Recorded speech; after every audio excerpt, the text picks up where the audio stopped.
Latitude and longitudinal extent, అక్షాంశ రేఖాంశాల యొక్క పరిధి, వాటి తరువాత తూర్పు మన 23.5 డిగ్రీల ఉత్తరాక్షాంశం కర్కాటక రేఖ దాని యొక్క పరిధి, తరువాత భౌగోళికంగా భారతదేశానికి ఉన్నటువంటి సరిహద్దులు, ఏ సరిహద్దులు, ఏ రాష్ట్రాలు ఏ దేశాలతో సరిహద్దులు కలిగి ఉన్నాయి, వీటన్నిటిని కూడా మనము చర్చించుకోవడం జరిగింది.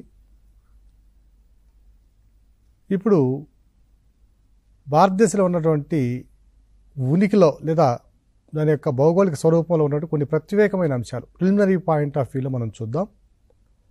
అందులో రాష్ట్రాలు, అతిపెద్ద రాష్ట్రాలు ఏవి, చిన్న రాష్ట్రాలు ఏవి, ఏ రాష్ట్రాలు ల్యాండ్ లాక్డ్ అంటే ఇతర రాష్ట్రాలతో ఇతర దేశాలతో సంబంధం లేకుండా ఉన్నాయి, ల్యాండ్ లాక్డ్ స్టేట్స్గా ఉన్నాయి, భూపరివేష్టిత రాష్ట్రాలుగా ఉన్నాయి, దాని తర్వాత తీరరేఖ పొడవు ఏంది, ఇవన్నీ కూడా ఇప్పుడు మనం పరిశీలిద్దాం. అతిపెద్ద రాష్ట్రాలను కనుక మనం చూసినట్లయితే largest states of India, largest states అతిపెద్ద రాష్ట్రాలు చూసినట్లయితే మొట్టమొదటిది అతిపెద్ద రాష్ట్రం వచ్చి ఒకటి రాజస్థాన్. రాజస్థాన్ యొక్క వైశాల్యాన్ని కనుక మనం పరిశీలించినట్లయితే 3,42,239 చదరపు కిలోమీటర్లు. ఇది మొత్తం భారతదేశ వైశాల్యంలో ఎంత శాతాన్ని ఆక్రమిస్తుంది అంటే ఇది సుమారుగా 10.4% ఆక్రమిస్తుంది. ఇది ఇంపార్టెంట్ పాయింట్ మన ప్రిలిమినరీ పాయింట్ ఆఫ్ వ్యూలో. రెండవది రాజస్థాన్ తర్వాత మధ్యప్రదేశ్. ఇది 3,08,252 చదరపు కిలోమీటర్ల మేర వైశాల్యాన్ని కలిగి ఉంది. ఇది వచ్చి 9.33% ఆక్రమిస్తుంది. సో రాజస్థాన్ ఏమో 10.4%, రెండవది మధ్యప్రదేశ్ ఏమో 3,08,000 చదరపు కిలోమీటర్లతో 9.33% ఆక్రమిస్తుంది. తర్వాత రాజస్థాన్, మధ్యప్రదేశ్ తర్వాత మహారాష్ట్ర ఎంహెచ్. ఇది కూడా సుమారుగా 3,07,713 చదరపు కిలోమీటర్ల వైశాల్యాన్ని కలిగి ఉంది. ఇది కూడా సుమారుగా 9.3% ఆక్రమిస్తుంది. చాలా స్వల్ప తేడా ఉంది.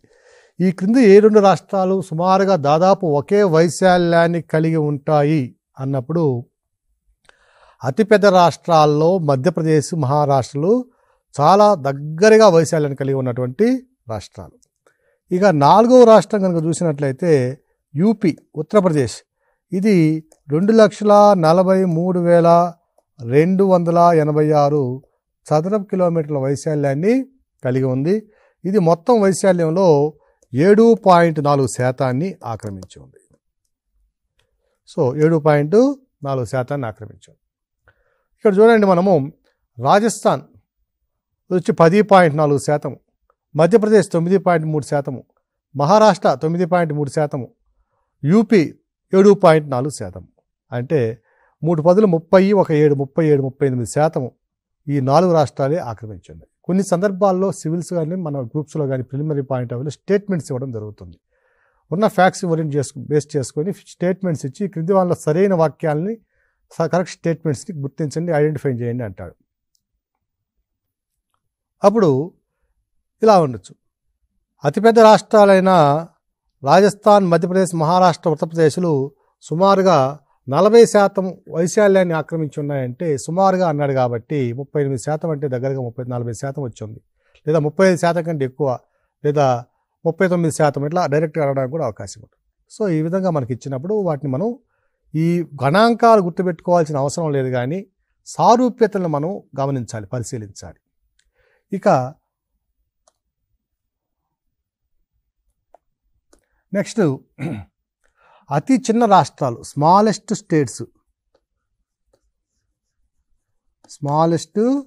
స్టేట్స్ని కనుక పరిశీలించినట్లయితే మొట్టమొదటి అతి చిన్న రాష్ట్రము గోవా, రెండవది సిక్కిం, మూడవది త్రిపుర, నాలుగవది నాగాల్యాండ్, ఐదవది మిజోరాం, ఇలా. గోవా కనుక చూసినట్లయితే ఇది 3702 చదరపు కిలోమీటర్ల వైశాల్యంతో భారతదేశ వైశాల్యంలో మొత్తం వైశాల్యంలో కేవలం 0.1% మాత్రమే ఆక్యుపై చేసింది. ఇక సిక్కిం చూసినట్లయితే 7096 చదరపు కిలోమీటర్ల వైశాల్యంతో 0.21% వైశాల్యాన్ని ఆక్రమించి ఉంది. ఇక్కడ మనం ప్రశ్నల సరళిని కనుక మనం పరిశీలించినట్లయితే అతి చిన్న రాష్ట్రం అని అడగడానికి అవకాశం లేదు. రెండవ అతి చిన్న రాష్ట్రం అని అడగడానికి కూడా అవకాశాలు చాలా తక్కువ. లేదా 4 రాష్ట్రాలు చిన్న రాష్ట్రాలు ఇచ్చి వాటి వైశాల్యాల పరంగా హైయెస్ట్ టు లోయెస్ట్ కానీ, టాప్ టు బాటం కానీ, బాటం టు టాప్ కానీ, అంటే ఆరోహణ క్రమంలో అడగడానికి అవకాశం ఉంటుంది. ఇంకా కొత్తగా అడగదలుచుకుంటే అంటే మీరే ఈ విధంగా చదివేటప్పుడు మీరు కూడా ఈ విధంగా ప్రాక్టీస్ చేసుకోవాలి. ఈశాన్య రాష్ట్రాలలో అతి తక్కువ వైశాల్యం కలిగిన రాష్ట్రం క్రింది వానిలో ఏది అంటాడు. సో ఇక్కడ మనకి అతి చిన్న రాష్ట్రాల్లో మొదటిది గోవా, ఎక్కడుందండి? పశ్చిమ తీరంలో ఉంది. సిక్కిము హిమాలయాల్లో ఉంది. మూడవది త్రిపుర. సో అతి చిన్న రాష్ట్రం దేంట్లో అండి? మన ఈశాన్య రాష్ట్రాలు అతి చిన్న రాష్ట్రము త్రిపుర.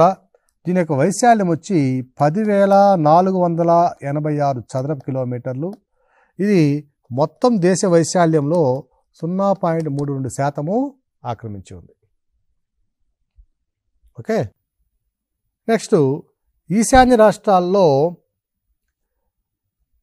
ఉన్నటువంటి 4 రాష్ట్రాలు ఇచ్చి వైశాల్యపరంగా వాటి వరుస క్రమంలో అమర్చమనడానికి కూడా అవకాశం ఉంటుంది.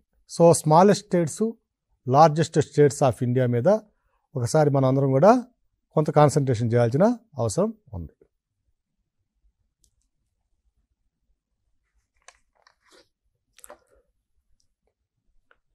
ఇక లార్జెస్ట్ డిస్ట్రిక్ట్స్ కనుక మనం పరిశీలించినట్లయితే అతిపెద్ద జిల్లాలు, దేశంలో ఉన్నటువంటి జిల్లాల్లో అతిపెద్ద జిల్లాలు ఏమైనా ఉన్నాయంటే అది మొదటిది గుజరాత్లోని కచ్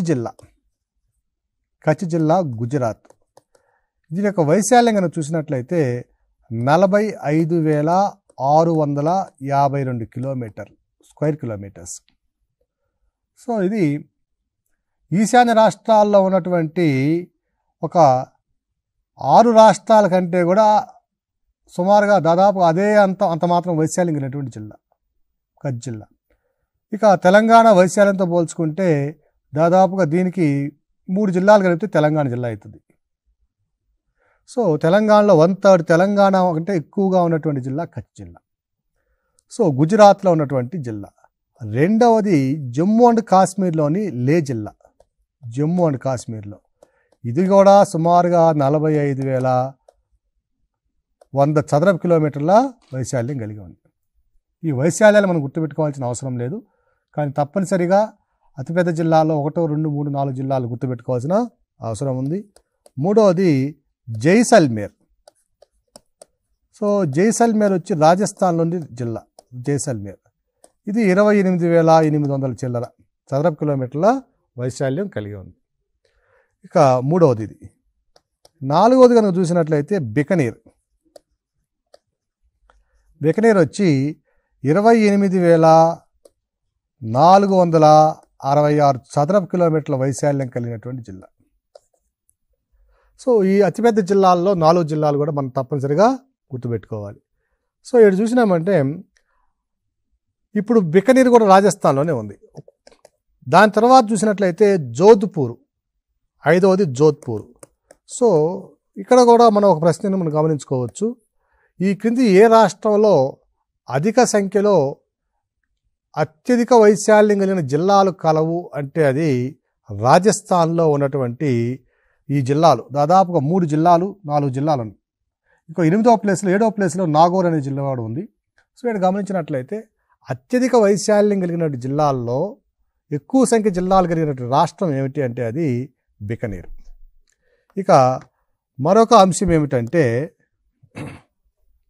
స్టేట్ బౌండరీస్, రాష్ట్ర సరిహద్దులు, స్టేట్ బౌండరీస్, రాష్ట్ర సరిహద్దుల మీద కొన్ని సందర్భాల్లో, అనేక సందర్భాల్లో సివిల్స్లో కూడా దీని మీద ప్రశ్నలు రావడం జరిగింది. మనం కూడా ఈ విషయం మీద తప్పనిసరిగా కొంత కాన్సన్ట్రేషన్ చేయాల్సిన అవసరం ఉంది. ఇక్కడ మొట్టమొదటి ల్యాండ్ లాక్డ్ స్టేట్స్ అంటే భూ పరివేష్టిత రాష్ట్రాలు కనుక చూసినట్లయితే, అంటే ఈ భూ పరివేష్టిత రాష్ట్రాలు అంటే ఏమిటంటే వీటికి సముద్ర తీరం కానివ్వండి, వేరే దేశంతో కానీ సంబంధం లేకుండా ఉంటాయి, వేరే దేశంతో సరిహద్దు కానీ లేకుండా ఉంటాయి. సో ఈ ల్యాండ్ లాక్డ్ స్టేట్స్ అంటే మొట్టమొదటిది వచ్చి మన తెలంగాణ చెప్పుకోవచ్చు అండి. తెలంగాణకి ఏ అంతర్జాతీయ సరిహద్దు కానీ, అలాగే సీషోరు సముద్ర తీరరేఖ కానీ సరిహద్దుగా లేనటువంటి రాష్ట్రం. వీటితో పాటుగా ఛత్తీస్గఢ్, హర్యానా, జార్ఖండ్, మధ్యప్రదేశ్, ఈ 5 రాష్ట్రాలకి ఎటువంటి అంతర్జాతీయ సరిహద్దులు కానివ్వండి లేదా సముద్ర తీరరేఖ కానివ్వండి సరిహద్దుగా లేవు. వీటి భూ పరివేష్టిత రాష్ట్రాలు అంటాం. సో దేశంలో 5 భూ పరివేష్టిత రాష్ట్రాలు ఉన్నాయి: తెలంగాణ, ఛత్తీస్గఢ్, హర్యానా, జార్ఖండ్ అండ్ మధ్యప్రదేశ్. మరొక అంశం ఏమిటంటే దేశంలో ఏ రాష్ట్రము అత్యధికంగా ఇతర రాష్ట్రాలతో సరిహద్దు కలిగి ఉన్నది. ఇది అనేక సందర్భాల్లో చాలాసార్లు సివిల్స్లోనూ మిగిలిన వేరే ఎగ్జామ్స్లో కూడా ప్రశ్నగా ఇవ్వడం జరిగింది. సో అత్యధిక రాష్ట్రాలతో సరిహద్దు కలిగినటువంటి రాష్ట్రం కనుక చూసినట్లయితే అది యూపీ, ఉత్తరప్రదేశ్. ఉత్తరప్రదేశ్ మనం చదివేటప్పుడు తప్పనిసరిగా అట్లాస్ దగ్గర పెట్టుకొని చదవండి. ఉత్తరప్రదేశ్ ఏ రాష్ట్రాలతో సరిహద్దు కలిగి ఉందంటే 8 రాష్ట్రాలతో సరిహద్దు కలిగి ఉంది.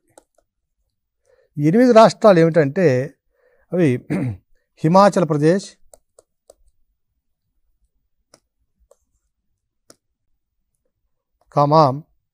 హర్యానా, ఉత్తరాఖండ్, రాజస్థాన్, మధ్యప్రదేశ్, జార్ఖండ్, బీహార్, 1 2 3 4 5 6 7 బీహార్, ఈ రాష్ట్రాలతో సరిహద్దు కలిగి ఉంది.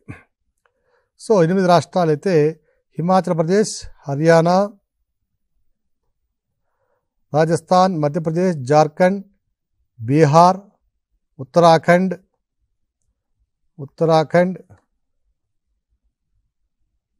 ఈ రాష్ట్రాలతో సరిహద్దు కలిగి ఉంది యూపీ. సో ఇక మిగిలిన రాష్ట్రం ఏమిటంటే అది కేంద్రపాలిత ప్రాంతము ఢిల్లీ. సో భారతదేశంలో ఉన్నటువంటి ఏ రాష్ట్రము అత్యధికంగా ఇతర రాష్ట్రాలతో సరిహద్దు కలిగి ఉందంటే అది ఉత్తరప్రదేశ్. 8 రాష్ట్రాలతో సరిహద్దు కలిగి ఉంది. అవి హిమాచల్ ప్రదేశ్, హర్యానా, ఉత్తరాఖండ్, రాజస్థాను, ఇక దక్షిణానికి వస్తే మధ్యప్రదేశ్, ఇంకా సౌత్ ఈస్ట్ ఆగ్నేయంగా వస్తే జార్ఖండ్, వాటితో పాటుగా ఢిల్లీ, బీహారు, ఇవన్నీ కూడా ఉత్తరప్రదేశ్తో సరిహద్దు కలిగినటువంటి రాష్ట్రాలు. మరొక అంశము అత్యధిక రాష్ట్రాలతో సరిహద్దు కలిగిన రెండవ రాష్ట్రం ఏమిటంటే అది అసోం. అసోం వచ్చి 7 రాష్ట్రాలతో సరిహద్దు కలిగి ఉంది. 7 రాష్ట్రాలు ఏమిటంటే 7 సిస్టర్స్ అంటాం. నార్త్ ఈస్టర్న్ స్టేట్స్లో ఈశాన్య రాష్ట్రాల్లో ఉన్నటువంటి 7 సిస్టర్స్లో మిగిలిన 6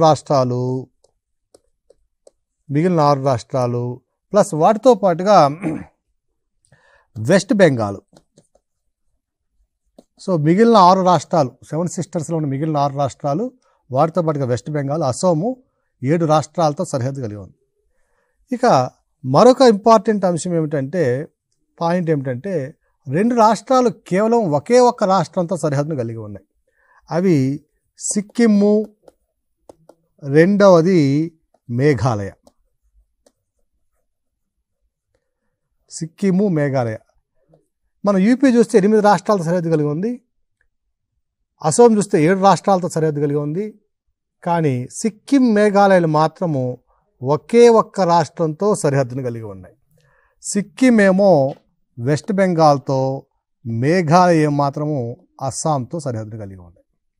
సో ఇవి కూడా కొంచెం ఇంపార్టెంట్ పాయింట్స్ అభ్యర్థులు తప్పనిసరిగా గుర్తుపెట్టుకోవాల్సిన అవసరం ఉంది. ఇప్పుడు ప్రీవియస్ సివిల్స్ క్వశ్చన్స్ని కొన్నిటిని మనం పరిశీలిస్తాం.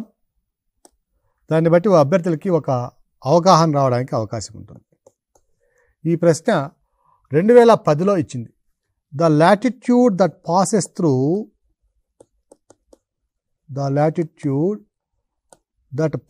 Through Sikkim also passes through అన్నాడు.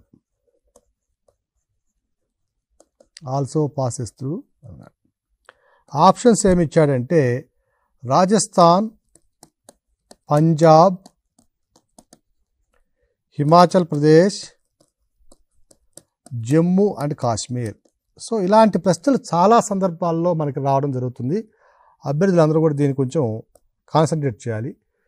ఈ అక్షాంశము దేని గుండా పోయేది, సిక్కిం గుండా పోయే అక్షాంశము ఈ క్రింది ఏ రాష్ట్రాల గుండా కూడా వెళ్తుంది అటువంటి ప్రశ్నలు చాలా సందర్భాల్లో ఇవి రావడం జరుగుతుంది. కొంచెం గమనించాలి ఇవి. ఇక్కడ సిక్కిం వచ్చి 27 డిగ్రీల నార్త్ లాటిట్యూడ్ గుండా పోతుంది, 27 డిగ్రీల ఉత్తర అక్షాంశం గుండా పోతుంది. ఇదే అక్షాంశము రాజస్థాన్లోని ఆల్వార్ జిల్లా గుండా పోతుంది. సో పంజాబ్ చూస్తే సిక్కిం కంటే ఎగువన ఉంటుంది, జమ్మూ అండ్ కాశ్మీర్ ఇంకా ఎగువనే ఉంటుంది, హిమాచల్ ప్రదేశ్ కూడా ఇంకా ఎగువనే ఉంటాయి. సో ఒకసారి మనం ఇలాంటి ప్రశ్నలు ఇచ్చినప్పుడు మన అట్లాస్లో మనం మ్యాప్ను గుర్తుకు తెచ్చుకోవాలి. ఇది 2010లో సివిల్స్లో ఇచ్చినటువంటి ప్రశ్న. మరొక ప్రశ్న కనుక చూసినట్లయితే in India how many states have Coast line అని అన్నాడు. ఇండియాలో ఏ రాష్ట్రాలు తీరరేఖను కలిగి ఉన్నాయంటాడు. తీరరేఖ కలిగిన రాష్ట్రాలు ఎన్ని ఉన్నాయంటాడు. మనం కనుక చూసినట్లయితే ఈస్ట్ కోస్ట్లో పైన వెస్ట్ బెంగాలు, రెండవది కింద ఒడిశా, 3 ఏపీ, 4 తమిళనాడు, 5 వెస్ట్ కోస్ట్లో కేరళ, దానిపైన కర్ణాటక, దానిపైన మహారాష్ట్ర, ఈ రెండింటి మధ్యలో గోవా, దానిపైన మరలా గుజరాత్. సో ఇండియాలో తీరరేఖ కలిగిన రాష్ట్రాలు ఎన్ని ఉన్నాయంటే 9 ఉన్నాయి. ఇది 2008లో సివిల్ సర్వీసెస్ యూపీఎస్సీ ప్రిలిమ్స్లో ఇచ్చినటువంటి ప్రశ్న. ఓకే, అలాగే ఇంకో సందర్భాల్లో ఒక ప్రశ్న కనుక చూసినట్లయితే 2016లో ఒక ప్రశ్న ఇవ్వడం జరిగింది. ఇది which of the following are famous for sun temples అన్నాడు. సూర్య దేవాలయాలు కలిగినటువంటి రాష్ట్రాలు ఏవి అన్నాడు. ఇది కూడా ఇలాంటి ప్రశ్నలు చాలా సందర్భాల్లో సివిల్స్లోను గ్రూప్స్లోనూ రావడం జరుగుతుంది. అంటే దీని యొక్క ఉద్దేశం ఏంటంటే పూర్తిగా మనము ఒక కోచింగ్ సెంటర్ మీదనో, ఒక వెబ్సైట్ మీదనో, లేదా నాలాంటి వాళ్ళ క్లాస్ మీదనో ఆధారపడకుండా మనం కూడా కొన్ని అంశాలని మ్యాప్లోనో లేదంటే వేరే బుక్స్ ద్వారానో మనం పరిశీలించుకోగలిగితే కొన్ని ప్రశ్నలు మనం ప్రిలిమ్స్లో లాస్ కాకుండా ఉండడానికి అవకాశం ఉంటుంది నా ఉద్దేశం. సో సూర్య దేవాలయాలు కలిగిన రాష్ట్రాలు ఏమిచ్చాడంటే, ప్రాంతాలు ఏమిచ్చాడంటే, 1 అరసవెల్లి, రెండవది అమర్కాంతక్, మూడవది ఓంకారేశ్వర్.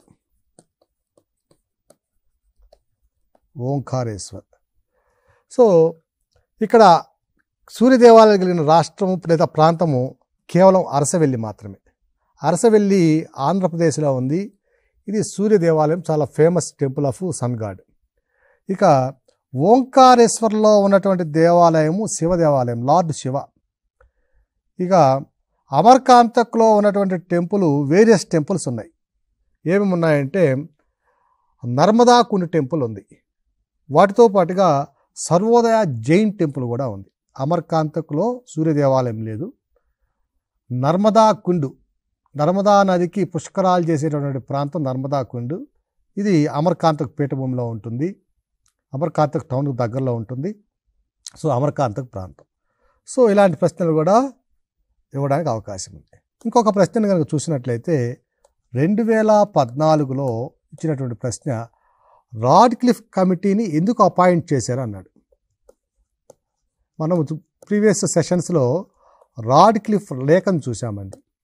రాడ్క్లిఫ్ బౌండరీ లైను దేశం విభజన జరిగేటప్పుడు లార్డ్ మౌంట్ బాటన్ వేసినటువంటి కమిటీ ద్వారా ఏర్పడింది. సర్ సిరిల్ రాడ్క్లిఫ్ అధ్యక్షతన ఏర్పడినటువంటి ఒక 4 మెంబర్స్ని ముస్లిం లీగ్ నుంచి తీసుకున్నారు, ఒక 4 మెంబర్స్ని మన భారతదేశం నుంచి తీసుకున్నారు. భారతదేశం నుంచి తీసుకున్న వాళ్ళు ఐఏఎస్ ఆఫీసర్లు ఉన్నారు. సో ఈ రాడ్క్లిఫ్ కమిటీని ఎందుకు అపాయింట్ చేశారు అన్నాడు. సో ఆప్షన్స్ ఏమిచ్చాడంటే, మొట్టమొదటి ఆప్షన్ ఏమిచ్చాడంటే solve the problems of minorities of India అన్నాడు. Solve the problems of minorities of India, భారతదేశంలో ఉన్నటువంటి మైనారిటీల సమస్యలని పరిష్కరించడం కోసము అని అన్నాడు. రెండవది give effect to the independence bill అన్నాడు. To give effect to the independence bill. So భారతదేశాన్ని ఇచ్చేటప్పుడు, ఒక స్వాతంత్రం ఇచ్చేటప్పుడు ఒక బిల్లు పాస్ చేస్తే ఆ బిల్లుకి ఇంపార్టెన్స్ ఇవ్వడానికి అని చెప్పాడు. ఇక మూడో ఆప్షన్ కనుక చూసినట్లయితే టు డీలిమిట్ బౌండరీస్ అన్నాడు. టు డీలిమిట్ బౌండరీస్ అన్నాడు. Boundaries between India and Pakistan. ఓకేనా. నాలుగోది వచ్చి to enquiry into the rights of East Bengal అన్నాడు. To enquire into the rights of East Bengal. Rights of East Bengal. So to delimit the boundaries between India and Pakistan అంటే పాకిస్తాన్కి ఇండియాకి మధ్య ఉన్నటువంటి బౌండరీస్ని డీలిమిట్ చేయడం, అంటే వాటిని సరిగ్గా గుర్తించడం కోసం ఏర్పడినటువంటి కమిటీ రాడ్క్లిఫ్. ఇంకా వెస్ట్ బెంగాల్లో జరిగినటువంటి గొడవల్ని ఎంక్వైరీ చేయడానికి ఒక ఆప్షన్ ఇచ్చాడు. సో మనము physiography of India physical setting చూసినప్పుడు దాంతో సంబంధం ఉన్నటువంటి ప్రశ్నలు ఈ విధంగా ఉంటున్నాయి. కాబట్టి ఇక మంచి మన హంబుల్ రిక్వెస్ట్ ఏమిటంటే, ప్రతి అభ్యర్థి కూడా, తెలంగాణ గ్రూప్ 1 ప్రిపేర్ అయ్యే అభ్యర్థి ప్రతి ఒక్కరు కూడా previous civils papers, preliminary papers తప్పనిసరిగా ఒక 20 సంవత్సరాలు, కనీసం 15 సంవత్సరాలు ప్రీవియస్ పేపర్స్ని ఆన్సర్ చేసుకుంటే మీకు చాలా అడ్వాంటేజ్ ఉంటుంది అనేది నా అభిప్రాయం. 2005లో UP has the highest boundary states in India అనుకున్నాం. ఉత్తరప్రదేశ్కి అత్యధికంగా రాష్ట్రాలతో సరిహద్దును కలిగి ఉందన్నాం. 2005లో ఇచ్చినటువంటి ప్రశ్న ఇది. Which of the following states have boundaries with UP అన్నాడు. యూపీతో సరిహద్దు కలిగిన రాష్ట్రాలు క్రింది వాన్లో ఏవి అన్నాడు. 1 పంజాబ్, 2 రాజస్థాన్, 3 ఛత్తీస్గఢ్, 4 జార్ఖండ్.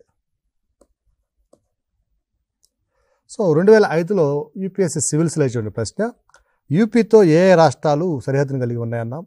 ఇంతకుముందే చూసాం, మనం ఇదే సెషన్లో చూసాం. పంజాబ్తో సరిహద్దు లేదు. So answer is 2, 3, 4. ఏ ఆప్షన్లో ఇచ్చుంటే అది ఆన్సర్ అవుతుంది. సో ఈ విధంగా మనకు ప్రశ్నలు రావడం అనేది గమనించవచ్చు.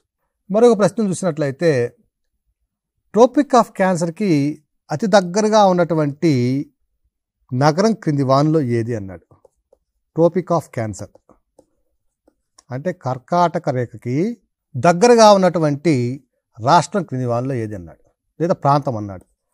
Option A Delhi, B Kolkata, C Jodhpur Rajasthan, D Nagpur.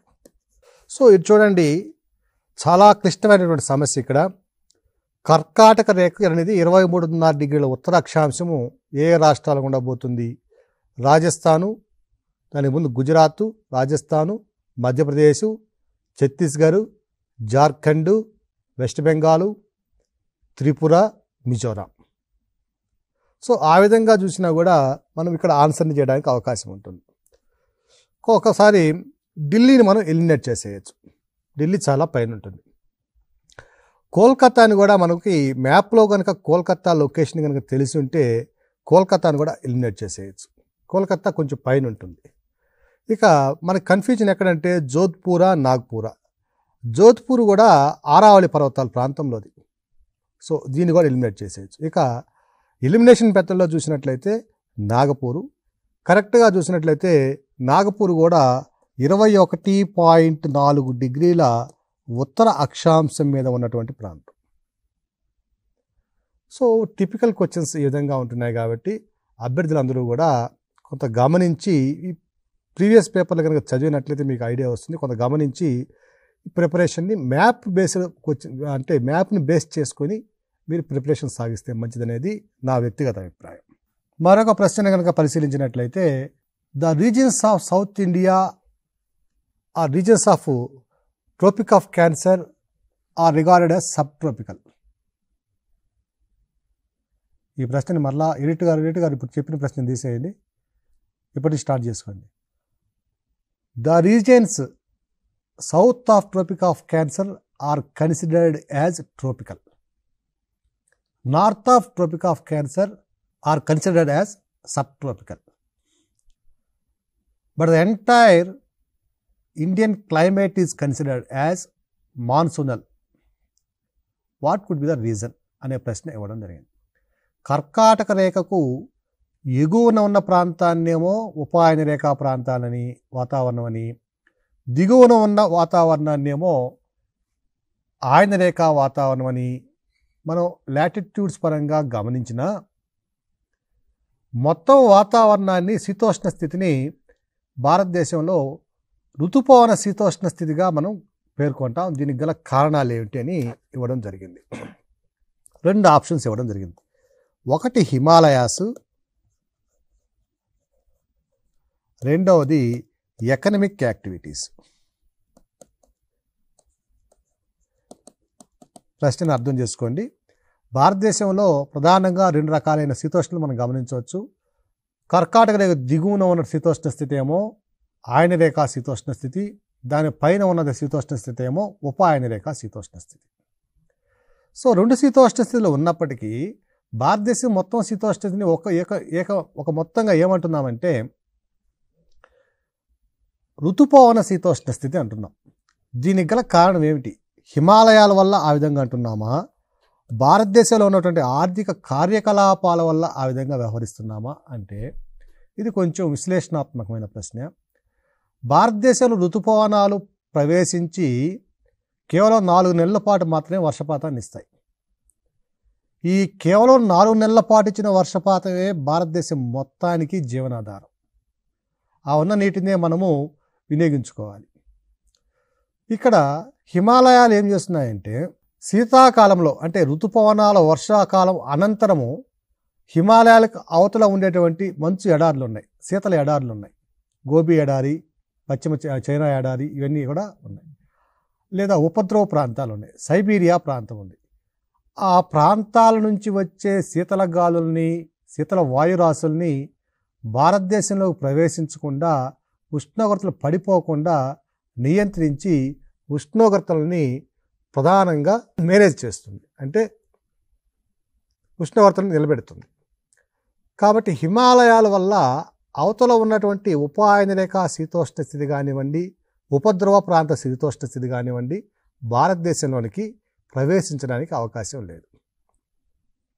అందువల్ల ఇంతకుముందు ఋతుపవన కాలంలో ఏదైనా శీతోష్ణ స్థితి ఉందో అదే శీతోష్ణ స్థితి కొంచెం ఇంచుమించుగా అదే విధంగా ఉంటుంది. అదే హిమాలయాలకు అవతలకి వెళ్తే నదులు మంచు గడ్డగట్టడం, కింద అతి శీతలమైనటువంటి ప్రాంతం, అతి తక్కువ ఉష్ణోగ్రతలు ఉండడం, నేల మీద కూడా మంచు గడ్డగట్టడం, ఇలాంటి పరిస్థితులు ఏర్పడతాయి.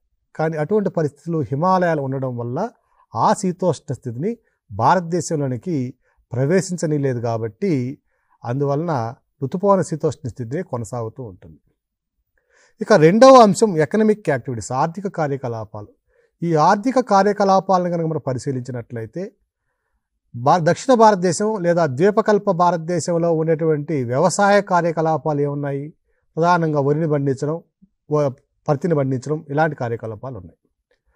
అదేవిధంగా ఎగువన ఉన్నటువంటి ఉత్తర భారతదేశంలో కూడా వరి, గోధుమ, ప్రత్తి ఇదే పంటలను పండిస్తున్నాం. అంటే ఆర్థిక కార్యకలాపాలు ఇక్కడ అక్కడ పెద్ద తేడా ఏం లేదు.